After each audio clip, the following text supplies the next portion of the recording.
Welcome back to the podcast, guys. My name is Eric Jr., and for those who haven't seen this before, this is our podcast in the driver's lounge with Eric Jr. Shocker. That we've been trying out, and if you guys are enjoying it, we are a few episodes in now, so make sure to let us know if you're watching this on YouTube. Really appreciate any feedback you guys would give us, but I'm really excited about this one. I'm joined by a close friend, Max Schroeder. Max has been a mentor of mine, and he's too humble to for me to probably say it and for him to really play into it. But he's definitely a mentor of mine, an idol of mine, somebody I look up to in the racing world. He's a great dude, somebody that as soon as I thought about doing this podcast, he was one of the first ones to come to mind, if not the first, just to have on as somebody I wanted to give people a chance to get to know better, because there isn't a person out there that I've met that knows Max that doesn't have a great thing to say about him. So, Max, if you wouldn't mind, maybe for people who have no clue who Max Schroeder is or aren't from the Northwest, maybe a little bio about yourself and what you're doing. My name is Max Schroeder. I'm a super late model racer. Been racing late models, been racing V8 late models for, gosh, it's got to be almost 10 years now. And then I got my start in quarter midgets, racing at Little Wheels in Graham, a little fairground racetrack. I think it was like 1/27th of a mile. Just a little itty bitty racetrack, and fell in love and saw some success and told my parents this is what I want to do. And we moved into what's called FSCRA and / Pro 4s, but they're 4-cylinder late models, a little jump up to get into late models. And then moved into V8 late models, pro lates and late models, and eventually super late models a couple years later, and have fell in love and found my place. Yeah, so when I first started working with you, you were obviously in the supers already. And I mean, you were already dabbling in the Northwest Tour. I think you were experienced at least for a season or so before I even started working with you. So, but coincidentally, we both started kind of at Southside as a home track. So, back to the quarter midget thing. So you were how old when you started again? I was 9. So when you were doing that, was it just your dad helping you out, or was it a full It family thing? was it started as my dad, and it quickly became a family thing. Okay. It started out as my dad was always a NASCAR fan. hmm Um, When did you he first become a fan of it? when did I become a fan of racing? hmm Well, since birth. Okay. Um, my dad always had NASCAR on. I had always heard stories of my dad's half brother, um, my dad's brother, my uncle Mike. Um, Legally, he's a half brother, Okay. but his dad was Wally Wagner and raced and the Winston West Tour hmm in the, gosh, I want to say like the 70s and 80s. And there's like pictures of him at Evergreen in That's so like awesome. I don't even know what the car was, but my uncle Mike could tell you everything about it. hmm And so my dad always took an interest in racing from my uncle Mike because my uncle would always go and crew. And dad would always have NASCAR on. And my dad heard about this ride along from, he went to how they set you up in quarter midgets is they turn it down to idle. It's like a Briggs and Stratton 120 horsepower, or not horsepower, but CC, little itty bitty lawnmower mower or hmm engine, and they hook it up to a quarter midget and they just put it on idle and you just putt around the track, and it's just to Okay. get people interested in doing it and kind of get people's feet wet. And so my dad went to a company golf tournament and got partnered up with Daryl Pittman. And Daryl and my dad hit it off, and they started talking. And my kids race quarter midgets. At that age, I was not taking to any sport. I had tried baseball and played out in the sand pit when a ball would roll by me that I was supposed to catch. Hell yeah, that's what I told my parents. I was like the best outfielder because I'd just be out there playing in the dirt. Yeah. Basketball I was not taking to. My dad played basketball, was really good at basketball. I tried to have interest, just wasn't taking. Your dad's a big guy, so it makes Yeah. sense. Yeah. Yeah. And so my dad's like, maybe Max would be interested in this. He's always like cars and racing, and I hopped in, and it only took a quarter of a lap for me to just have the biggest grin on my face, Right. ear to ear. Just, this is a blast. So fell in love with that, and never looked back since I was 9. I just knew what I wanted to do. Nah, I love it. I mean, my favorite thing, I like my. I think obviously I think of you as an individual, but when I think of like Max Schroeder, everybody I think is that gets to know you thinks of it this way too. Is that it's the whole Schroeder family, Right. and that's just because Yeah. all my experience, at least with you and racing, is it's so family oriented. Which I mean, obviously I relate to with my folks, but you guys are taking it to a whole nother level. I mean, it's Yeah. I love and envy the way that you guys implement family into it. I mean, everybody plays a role. It's yeah, I've heard you describe it a million times this way, but it's your guys' form of vacation, you know. Right. Yeah. And you know, for me, it's a little different. I'm so lucky to have my family support me the way they do, but none of them care about the racing the way I do. It's just because I'm there, they want to come support me, and Right. so Yeah. they'll be there, but it's my thing. They let it be my thing, and for them, it's not where they choose to be unless I was there. But for you guys, it just seems to be a all around love and passion, and so Yeah. it's cool.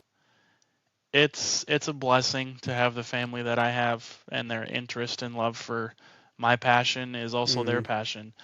It's so funny, and we still tell this story. My mom, who you know, is intense for her love for racing, Mm-hmm. and like, it's amazing, and I'm blessed. But starting out, she had no interest in racing at all until I started doing it, Crazy. and it, like, my dad would always tell me, like, she'd always say, "Why do you got NASCAR on? That's boring. They're just doing circles. Why, this isn't interesting."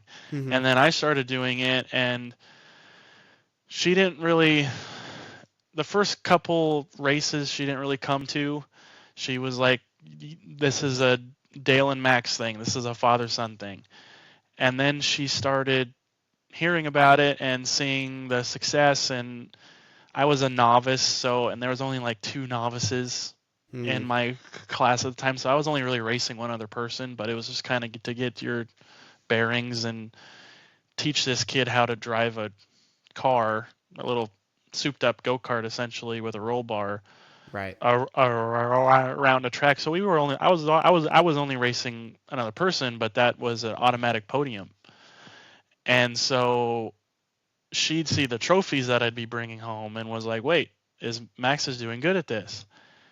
And then it was like a light switch. She was there. She's been at every race besides when she got COVID 2 years or 3 years ago. She's the driving force behind the whole operation. That's so cool. See, we've come up with the term momager instead of manager. Yeah, I like that. And my mom is 100% my momager, but she likes to do her role a little bit more remote versus your momager is a little bit more hands-on. She's there. She's in it. She's cleaning the car. She's doing what she can. We just refer to her as a team principal. She's the boss. I'd listen to her. Yeah, no, I'm very thankful for her and all the people I have, but especially my mom.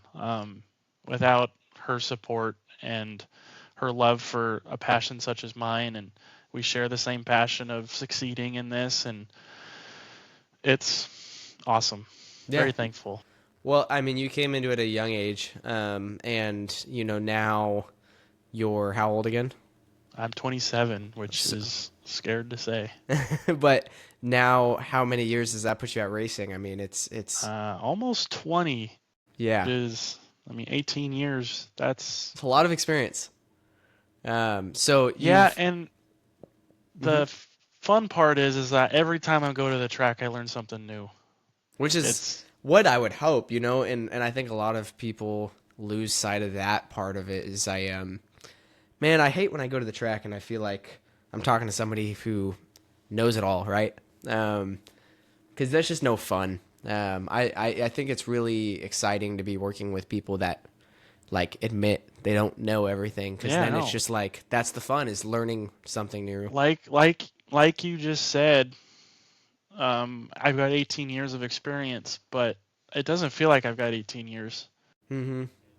Every single time I'm learning a new chapter of the book, like these past couple years, I sadly, the first few years, I want to say more than a few, didn't have much interest in learning the car. I just wanted to Mm-hmm. drive. I was the driver.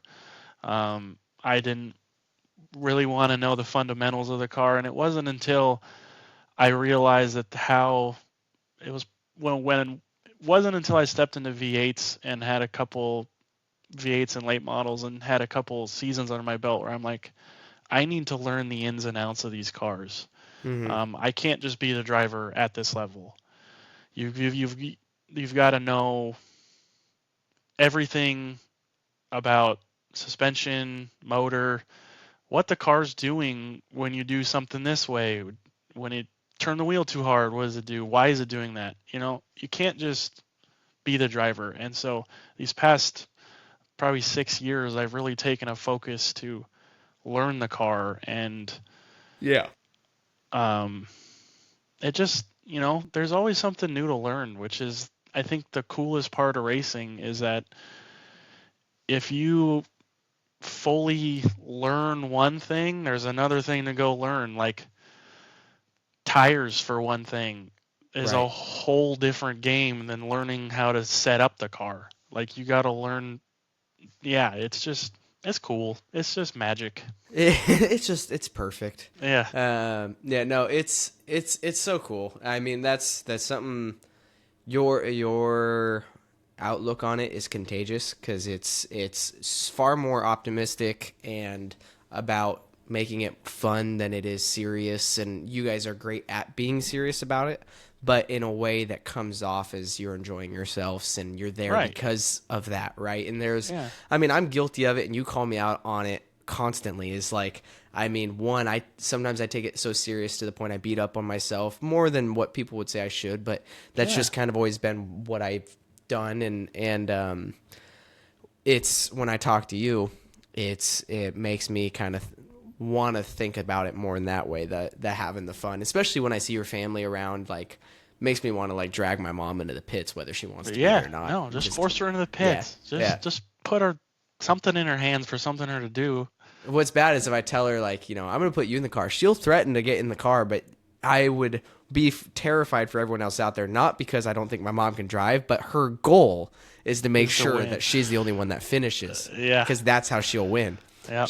She knows by watching other people, if she just takes everyone else out, she can win.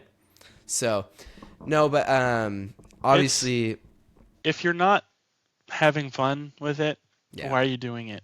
yeah. You know, And I've I have to remind myself constantly of that, right? It's just when you love it so much, you want to take it seriously, you want to get better at it, but there's a limit, no, and there's a yes, balance. there's a taking it seriously is showing your passion.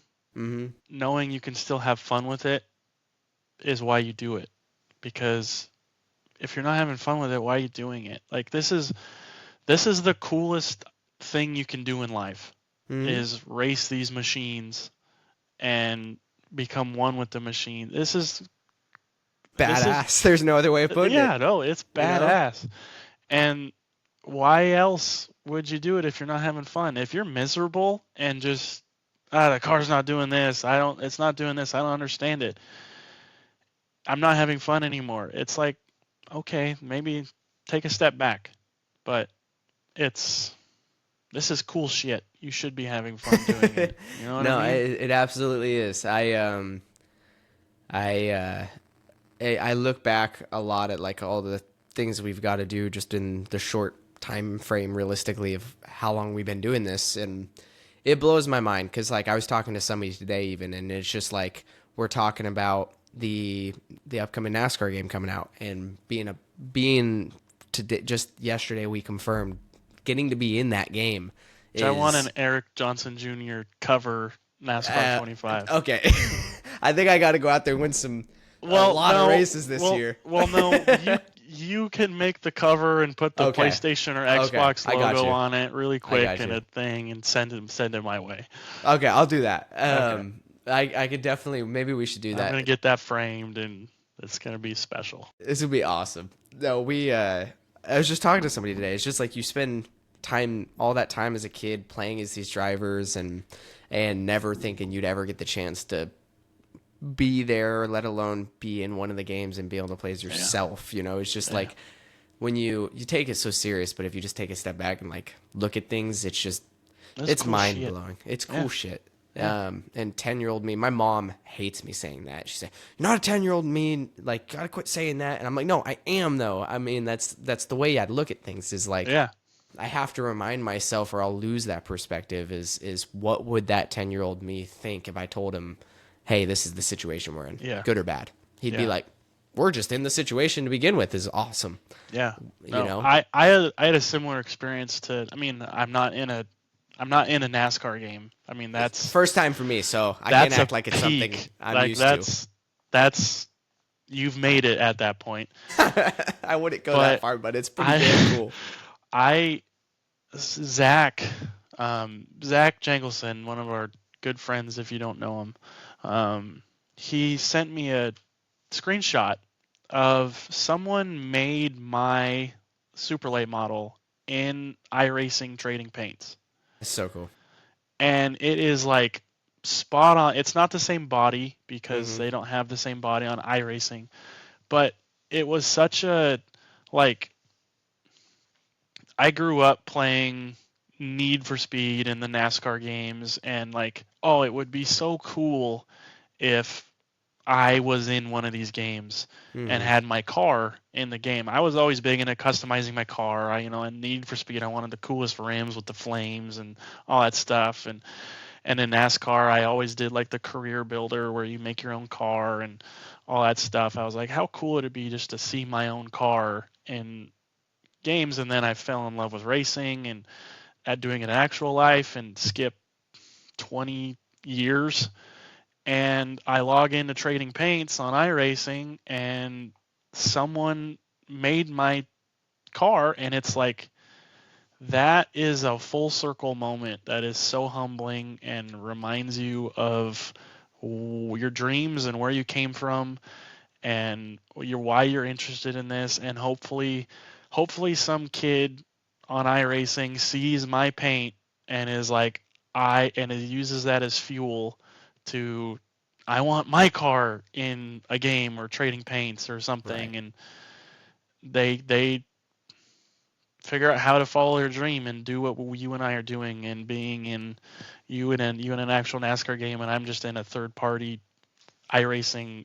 To me, it's still just as cool. You know what I No, mean? it's just It as cool. is. It's like it's it's a humbling full circle moment. And Yeah, I remember my first season, and this is actually like most people wouldn't know about this, but it's a cool thing that my mom and I specifically have kind of maintained over these years. But my first season, we're just racing at South Sound in the Baby Grands, and nobody knew who I was. And, you know, the track photographers would take some photos and family would take some photos. I didn't know how to market myself, so I was running social media, but wasn't. And I remember that Christmas, they gave me all my stuff, and had a great time, and, you know, I was super grateful. But then they had one last gift, and they gave it to me, and it was a scrapbook, like a book that she made with all the photos throughout that year. And I just remember like looking through that. I broke down crying in front of the whole family because that was the first time I had seen myself, where I had seen all these other racers and magazines and you're on in my there with phone, them. and I'm on there with them. And I mean, it was the first moment where I kind of like I remember that being like the step back, holy crap, like this is real. And I just broke into tears. So yeah, you can't lose that perspective, and I hate people when I get into like the professional environment and people. I Yeah, the hear it all the NASCAR time. environment. Yeah, You got to act like you've been here before. You got to act like you do this every day. And I'm like, nope, that's not you. that's not me. No. I remember the Tri Cities this fall, this summer. We were there in the ARCA car and practice night. Greg Biffle's there. Yeah. He's P1. Everyone else is beneath him, and they're like, let's just go out and do one more run. Just give it all you got. And I was like, all right, boom, top of the board.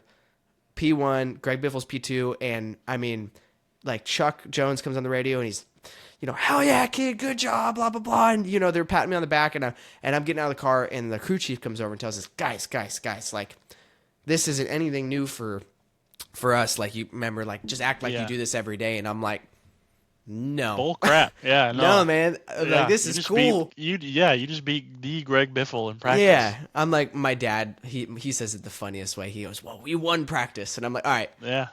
To other people that might not mean much, but to us, and like yeah. Jack Wood, my teammate, walks up to me and he had a cool view on it. He walks up and gives me pats on the back and he goes, "Hey, you only do it once. You're right. You only have that first time once, and so enjoy it." And I mean, it was just a cool feeling. But I don't see myself ever losing that view on things. You can't lose that view because that's what makes it you yourself, and that's why you are where you are now. And the sky's the limit for you, is because of yourself. I'm not the only one that shares that view. You know what I mean? Like I think there's people like you, guys like Zach, who haven't even been in a race car but still have that same mindset. We need to get him in a race car. We absolutely just to scare do. him. Him, and we need to get Logan back in a car. Yeah, we need to get Zach in your 2-seater, and you can scare him around Portland. Done. I mean, that is as good as done. Could you imagine Zach at 170 miles an hour? Yeah.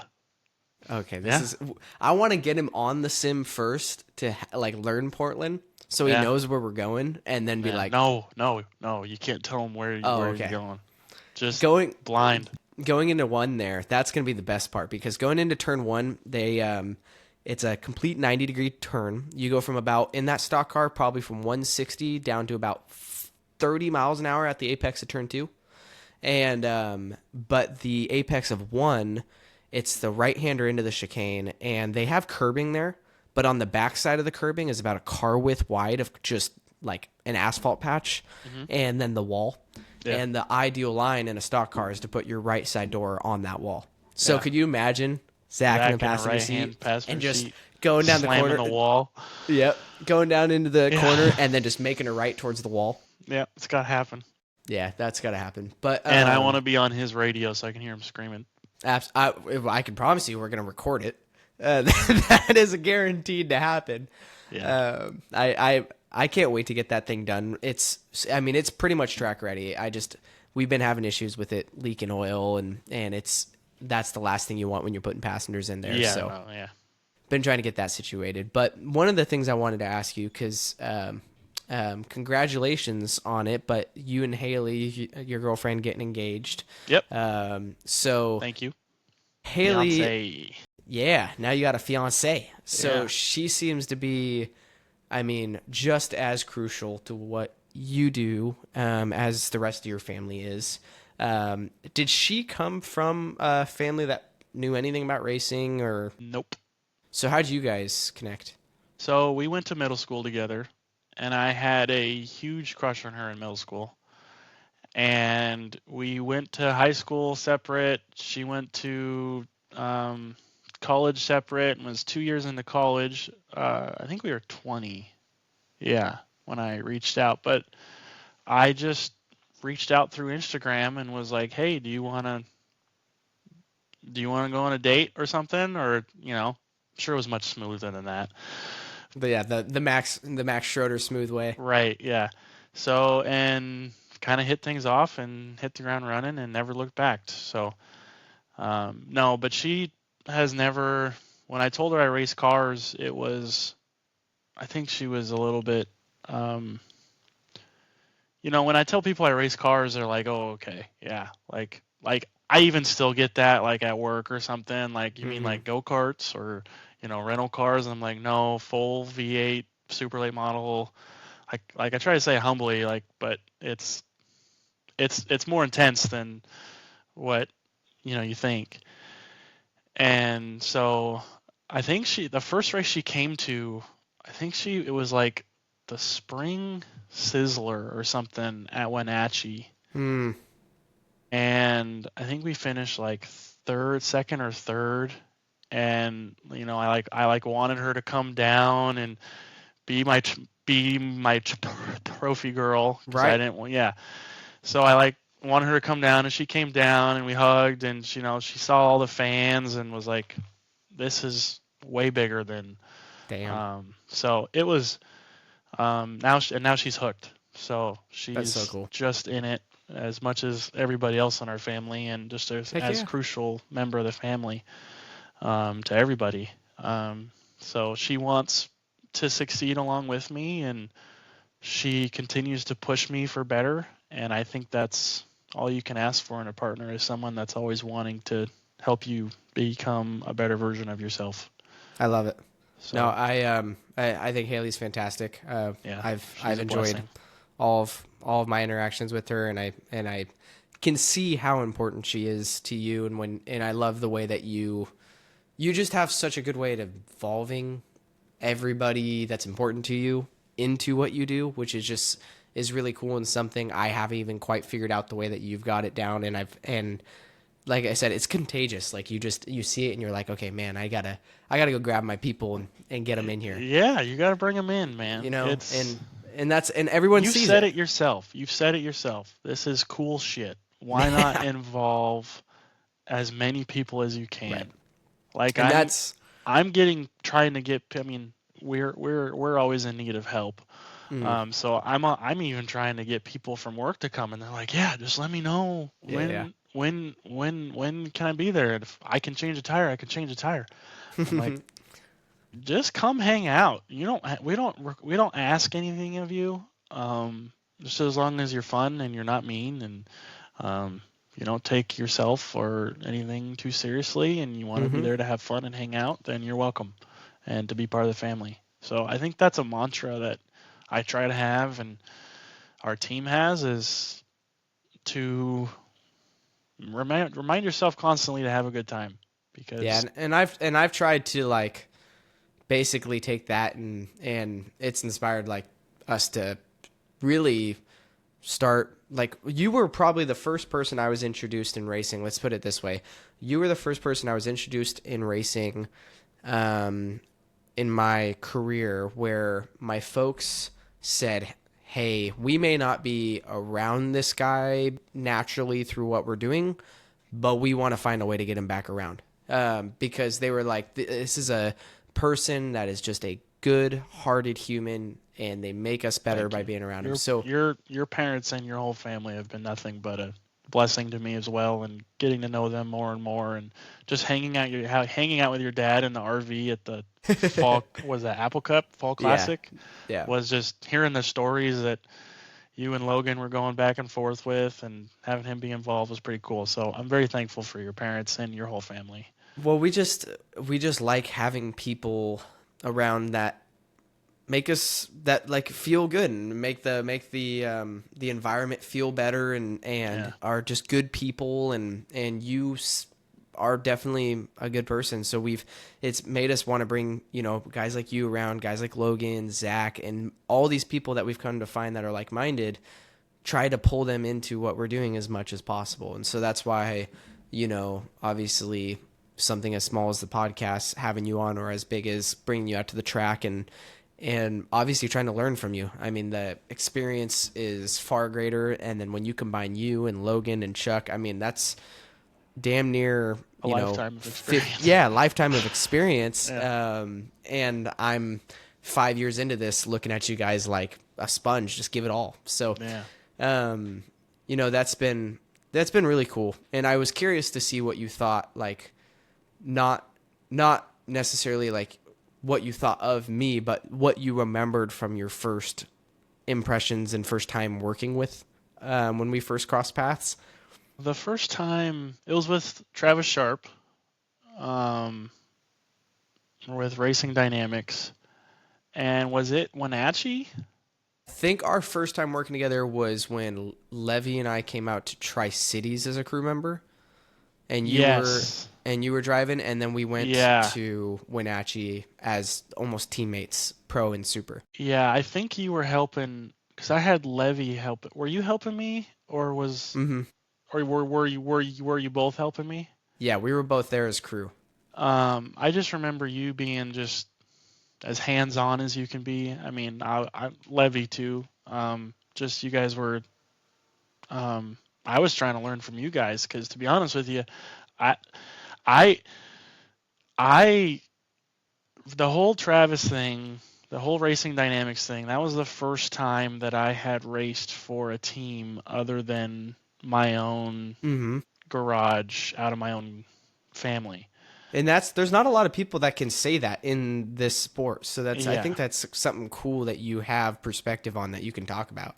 and it was okay. This is a broader team Mm-hmm. at the time, and I'm stepping into shoes as the driver. And I had heard about you from Travis and how awesome of a kid you are, He was um, lying. and all these great things about you. But it wasn't until Wenatchee where I was racing the super late, and you were racing in the pros, where I actually was able to take you by the side and get in your head and Mm. see what really ticks for Eric Johnson Jr. And I remember I took you, we went into turn 3, and I made like a visual of the line around the place. Yeah, I remember this. And you were such a sponge. And like, I felt like for once I was talking to someone. I don't want to say for once because I've met hundreds of people, but I'm sure there's more than just one. But it was like I was talking to my friend that I've been racing with for years and years and years, because the questions you were asking were of so much higher level than I honestly thought you had been racing for years, to be Hmm. honest with you. When you told me that you had only been racing for like 3 years when we first did the Daytona 24, I was like, there's no way. There's no way this kid is asking me the questions that he's asking me. How And funny. when I was 3 years into it, I was like trying to run away, just race and then run away in the trailer and play video games. I was not asking people questions. I was not. So it was the first time where I'm like, after I've had a perspective shift of I need to be a sponge myself, or I was talking to myself and you Mm. and someone like-minded and someone wanting to as much knowledge as they can. And I think that's what really kicked off our friendship, and why I wanted to keep hanging around you guys is because Mm. you guys are such good people. It's not, We appreciate it. we we both moved on from Racing Dynamics, Mm-hmm. and then your dad reached out and was like, "Hey, we know we both are out of that stable, but we still very want to be much a part of you guys' racing program and a part of you guys' life." Mm-hmm. And I believe, shit you not, was moments away of texting that to you. That's crazy. And it was like, okay, these are people that I know I need to cement myself in and help and be helped by. And um, you are a stud. You're just, you're doing everything right. You've figured out the marketing. You've figured out the, um, the driving. I mean, every time you get in a car, it's like, I mean, the I watched the ARCA race with Zach at Kern, and I'm watching you like you've. I mean, you said you only been doing this for 5 years, and I'm like, there's no way. There's no way, dude. I mean, you're racing You're up there with uh I'm blanking on names, but ARCA drivers. I mean, they're and you're battling with a couple NASCAR drivers that are just racing ARCA for fun, and it's like I'm very proud of you. You've come. I baby don't even crap. want to say you've come a long way because like you started good, so like you're only getting better.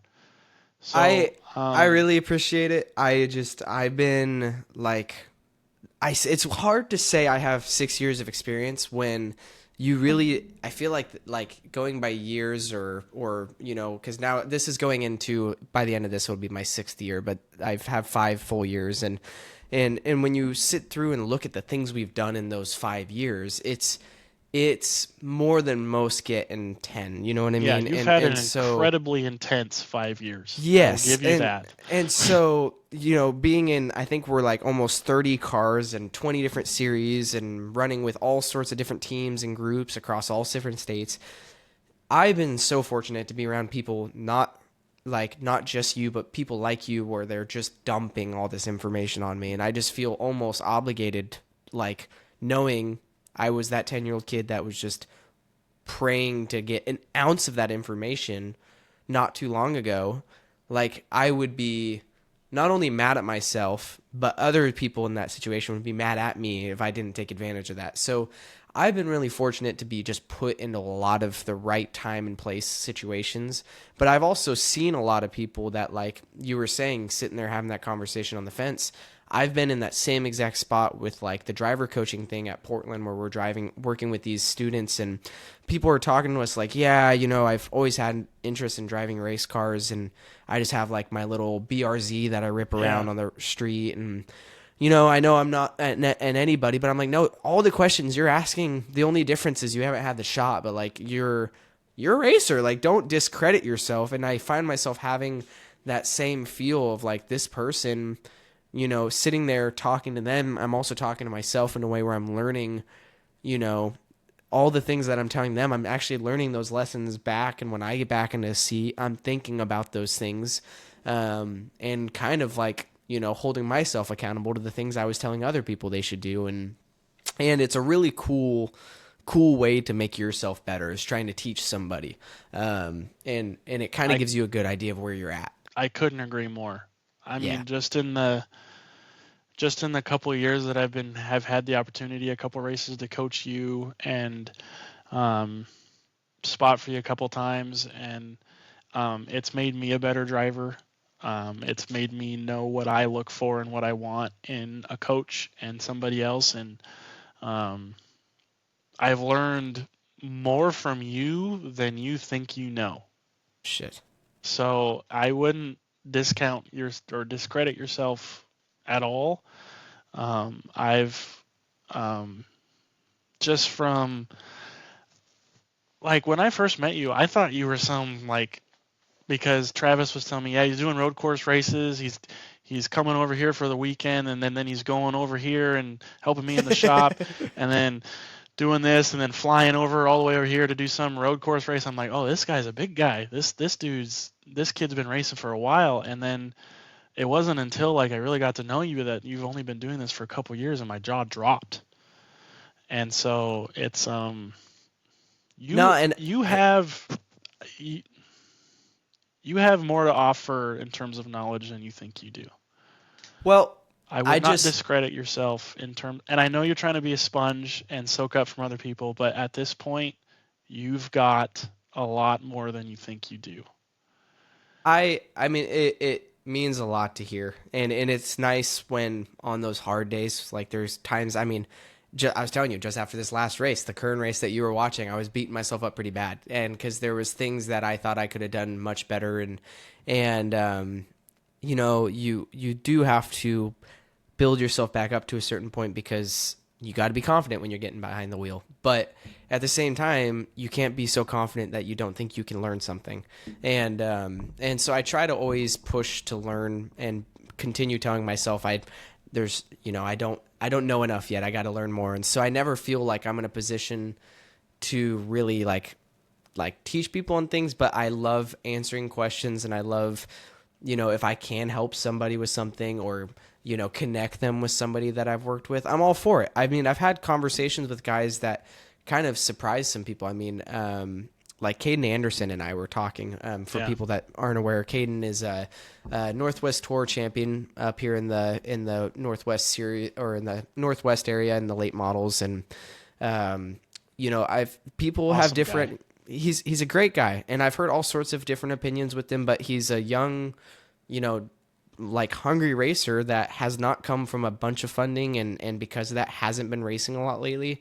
But we were talking because he saw some of my social media stuff, I saw some of his, and I reached out and just told him, "You're doing a great job." And he was kind of shocked by that. And we started having conversation, and I just told him, like, there's no way any of us get where we want to go if we don't support one another. Like, I don't understand this whole, like, he's like, I just don't get why my stuff's not getting views, and I'm struggling to get it out there. And I said, unfortunately, like, you're going to start to notice, like, there's this weird mindset where, and I noticed it when I started Baby Grands, and then we started moving up, was like, everyone's there to help you when you're the new guy, but as soon as you're kind of that competitor that could steal a win from them, you lose that. And I don't understand that, whether you're a guy I'm helping at the track, or if you were in a super late model race with me, I'm still going to walk over and wish you luck, and Yeah, absolutely. have the same excitement for you that I would if we weren't racing against one another. I'd want to get out there and race with you as hard as I could. I mean, that would be super fun. But I don't understand, like, the whole not supporting each other, because racing as a whole is a small community. So the fact that we're not internally supporting one another, why the hell would anybody outside of us support one another? Right. So it just... That's a good way of looking at it. I try to, and I've had that conversation with, like, Jan Evans, another guy that's trying content and pushing it, and I've seen their effort backwards, and I appreciate it. They've been two people that outside my circle have taken time and effort to comment, post, share, like, whatever, help you out, and help me out, and I try to return the favor when I can, and it's just really cool to be able to return it in that sense. But I don't feel like I'm somebody who's got, like, anything special, and that's what I tell people is, like, I am nothing special. Like, we're all just people that have, I mean, I don't want to say the same opportunities, but there's, like, Kyle Larson is just a human out there with arms and legs, and has been put in the right spot in the right places, and he's not done anything that is impossible for another human to somehow do. And I think that a lot of people get in this mindset of, like, those guys are on another level, and it's like, no, they got there somehow. They weren't born that way, so it's possible. And I just kind of try to keep pushing myself, and if I can help others along the way, I'm all for it. But there's nothing special about me that there isn't about, in the next guy. And you got, the same, I'm sure you could do just the same, if not better, in the car if you had the chance that I've had to, when I've gotten in the car. It's just, we've all had opportunities at different times, and I appreciate them. But, your perspective being kind of somebody that's coached a little bit with me, and been that mentor, you've expressed a passion for doing more of that in the future. So something I wanted to talk about was where you plan on going and what you would like to do in racing as the years go on here. And that still means, what are your bucket list items and hopes on track versus maybe some of the things you want to get more involved with off the track. Kind of pick your brain in that sense. So the dream is to have my own racing team. Mm-hmm. I don't have to be racing in it. I would like to. It just says a couple races here and there. That's just what I want to do. I want to be in a car till I'm withered and old. I've told Haley, you're going to have to pull me out of the car when I'm 90, hopefully. So what I would really like, I love coaching. I grew up I'm a big dreamer. I like setting, I don't know if I'm a goal setter, but I like setting dreams and following my dreams and kind of manifesting. And so when I was a kid racing quarter midgets, we would always go to Evergreen Speedway and watch the Summer Showdown.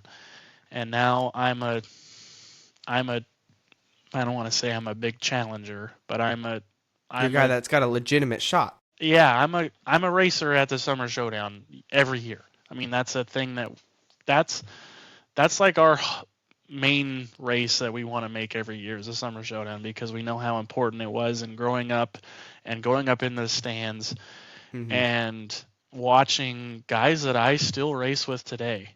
Name a Lang, Garrett Evans. I mean, every time Garrett Evans gives me a fist bump, I melt. Dude, And I don't know if when Jan's gonna he watch comments on this. my posts and stuff, same Yeah, thing. I'm like, I this don't. is too cool. I don't know if Jan's gonna watch this, or the Knutson family, but Jan, your dad is cool as hell, because every time he goes, "Hey Max, what's up?" He's a man of few words, Yeah. but he'll always It's give me more a of fist a bump. mumbled, hey, Max, what's up? Yeah, it's just a fist bump, and I'm like, I just fist bumped Garrett Evans. Holy shit! And there was a time when I was, I'm kind of going off track here, No, you're fine. but I was standing, because you've helped me at the Summer Showdown. They do those intros, and at first you do a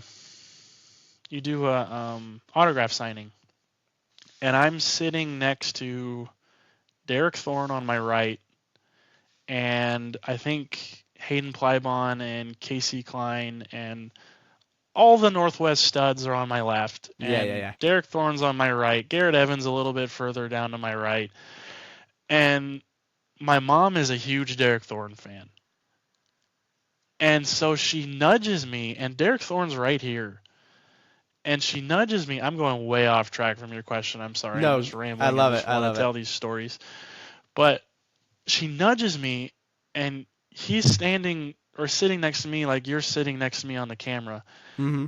and goes, "Hey Max, can you get a Derek Thorne autograph for me?" And I go, "Mom, he's right here. Why don't you ask him?" And her like face gets all red and was like, "I don't want to ask him. I'm a huge fan." And so I look over to Derek. This is the first words I've ever spoken to him, and I don't know if he remembers me. I don't know. We only race when he comes up here. But I go, "Hey Derek, my mom's a huge fan. Would you please sign her an autograph?" And he signed her an autograph, and she took it. And then a little bit down the line, like we get further on, I thank him, my mom thanks him, all this stuff. Get a little bit further down the line, Derek Thorne goes, "Hey, I ran out of cards to hand out to people. Can I sign some of yours?" And I'm like, "Take some, take them all." And he's signing my thing. Oh And my the little God. kid in me is just melting, and just, this is so, what am I doing? I have no Yeah. right being here on this lineup of amazing Northwest And drivers. Derek honestly seems like one of those guys that would like never Yeah, think that anyone would think that about him. yeah. You know what I No, mean? he's signing my own cards Yeah. as Derek Thorne. Yeah. But what I want to do, to get back to your question, is I want to be that for little kids. Um, Kids growing up wanting to race. I want Mm-hmm. to coach them and shepherd them into, um, you know, something other than, you know, you could call it like akin to like the Toyota development program or something, where they bring these kids in, shape them and mold them into amazing drivers, and then they go do cup stuff. I want to do that, but with late models. I kind of view late models and NASCAR trees as separate branches. I like to think you can go the super late model route. You can do both, but certainly they're two different trees. I mean, they're Yeah. two Yeah. separate types of racing. They have merging leafs, if you want to call them, Right. but it's not the same. Yeah, If I don't think one sits on top of the other, which NASCAR obviously no, gets the rap for your day-to-day average person's going to recognize yeah, NASCAR a lot more than right. if you say the But word I late think model. it's completely different racing. Yes. Um, it's a different style. Cars are a lot more nimble and super lates. And so I want to be that for kids like me growing up. I love it. Um, you know, there wasn't a whole lot of options in the Northwest for kids like me. I'm a first generation racer. Um, I don't, we don't have a massive amount of funding. Um, but I want to take kids that were like me that have a semi interest in racing and are at the bigger races, watching their favorite drivers, and then going across the street to the quarter midget track and doing their races. I want to give them a chance to show their mettle and show their stuff. And being a team owner and a driver coach for like a development program akin to what you and I did with Racing Dynamics, um, just in my way, is what I want to do as a business and in life, and really show the country that the Northwest has people like you and Hayden Plybon and Casey Klein and Jan Evans, and we're not just a gray area on the map. Hmm. I can take these kids to the Snowball Derby and Northwest races and kick ass. It's and be hands on and be a part of the team still. And oh, here comes Grandpa Max and racing his late model and getting kicked up on kids. That sounds cool. Yeah. It's That's what I want to do, and I want to be involved in it. And I have a great opportunity this year to work with Jefferson Racing Hmm. and really foster that relationship with Jeff Jefferson and his whole crew. Um, Which so so excited to see because I think you know I think if what you were saying pans out and you are down the road working with kids, I think if 5, 10, 15, 20 years from now, if the Northwest has 5 or 10 more Max Schroeders running yeah, around, it's going to be a better community. I'm yeah, telling you right now. yeah. I think you're the right person. If people are going to be looking up to somebody, it's there. You're a safe bet. Thank you. It's it's And I think it's that's really cool. I think that's I think seeing you out there is something I look forward to, and I think for you as a driver, there's just more to be had. So I'm glad to see with Jeff the chance to go and do some of that with the Newport City stuff. But like you said, I mean, Hayden Blybon, Cole Raz, look at the two guys right. down there qualifying down there in the snowball. This Yeah. is not a great part of the map, and No, not anymore. to a lot of people, I think it is. And so my whole goal is, as obviously selfishly, I still try to progress my own career to try to spread my wings a little and say, hey, well, I may have been the one that was lucky enough to go race in ARCA or have the funding to be able to go do some of these things thanks to sponsors. But hey, look at all these guys out here. Like, I did Right. not come from no man's land. Yeah. There's plenty It's more stacked out here. that are far more experienced than I am, and deserve the same opportunities just as much, if not more. And so that's also, kind of circling back to why I feel like I can't just lay over and be that kid that just runs to the trailer is I know there's a lot of people that would look at me pretty disappointed knowing that if they had the same opportunities, they would have took off and run with it. So I think that it's really cool that you want to continue that in a different way, more into the late Yeah, model I aspect. wanna. It's and like I said with the trees, it's not that they can't. The kids that I want to help can go to NASCAR, and Right. if Look at Noah there's Gragson, a right? He's coming yeah, to run in the exactly. snowball derby, but Yeah, he's also racing in the Cup Series every yeah, weekend. he's doing both and living the dream. I mean, Yeah. that's awesome. It's yeah, I just want to give people, kids, families, and remind them that this is fun. That's why you're doing it.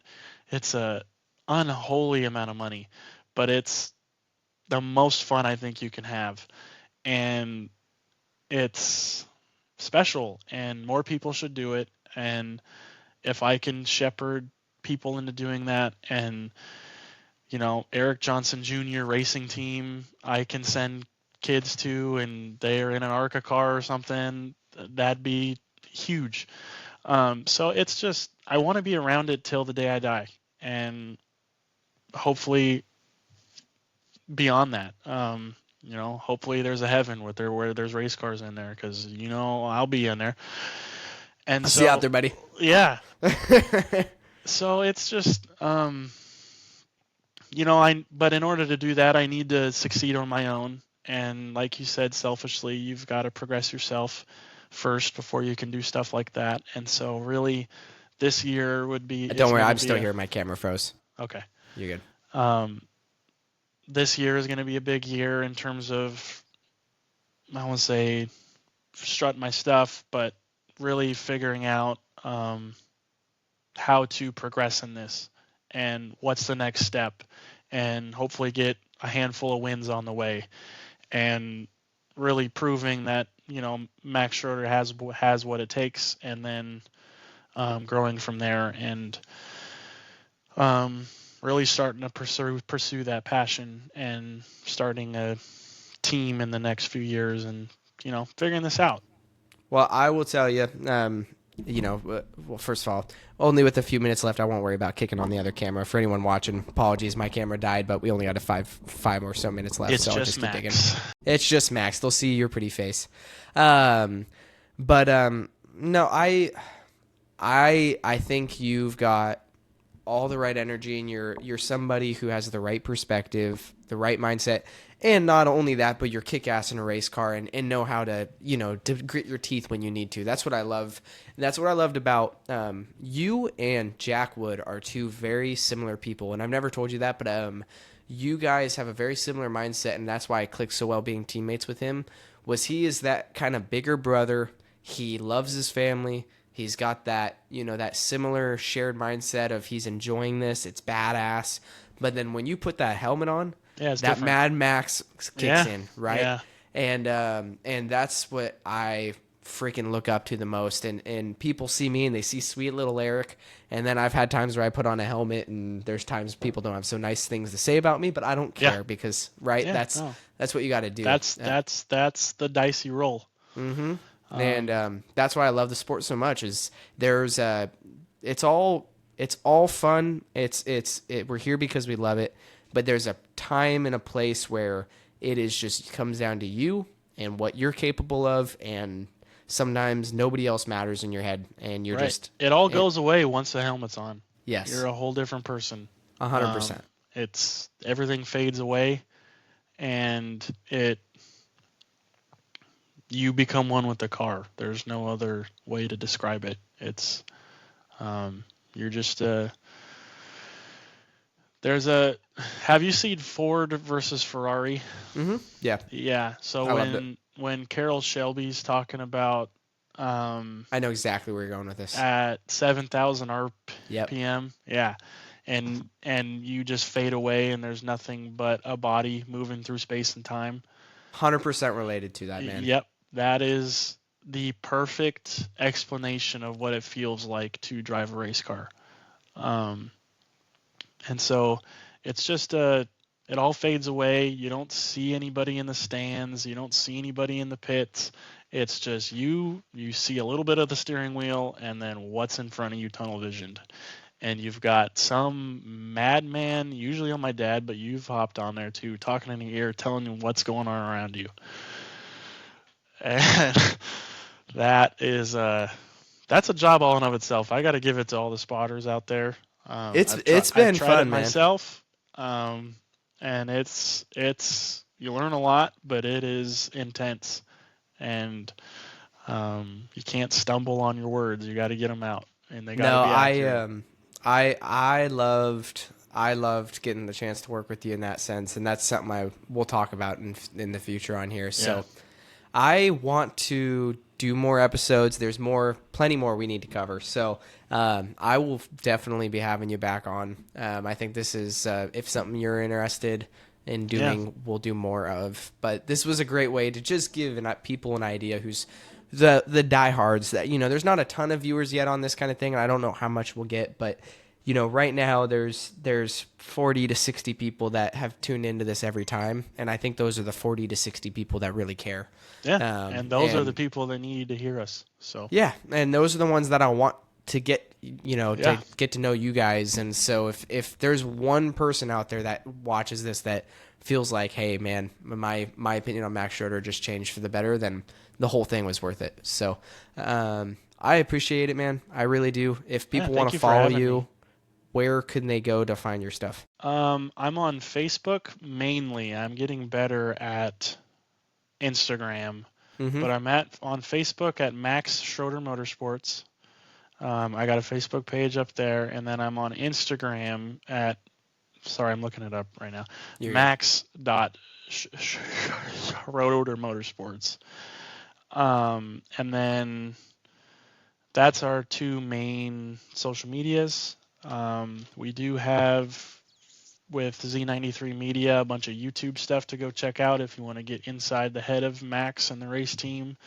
There's a whole bunch of radio conversation of our whole team and kind of what the race weekend is. So I got to give a huge shout out to Z93 Media. He's almost a platform for us at this point. So yeah, I'm right there with you. So love the fact that we had the chance to have him on, but no, I appreciate it, man. For everyone listening, if you enjoyed, make sure to let us know and subscribe or follow for whatever episodes are to come in the future. But make sure to go give Max a follow, because there's not a person out there that deserves it more than him. So I appreciate that. Thank you for having me. Of course, thank you for being on. But for all those watching, that's going to pretty much do it. So if you enjoyed, like I said, follow, subscribe, let us know what you want to see or who you want to see on here in the future. But until next time, guys, take it easy.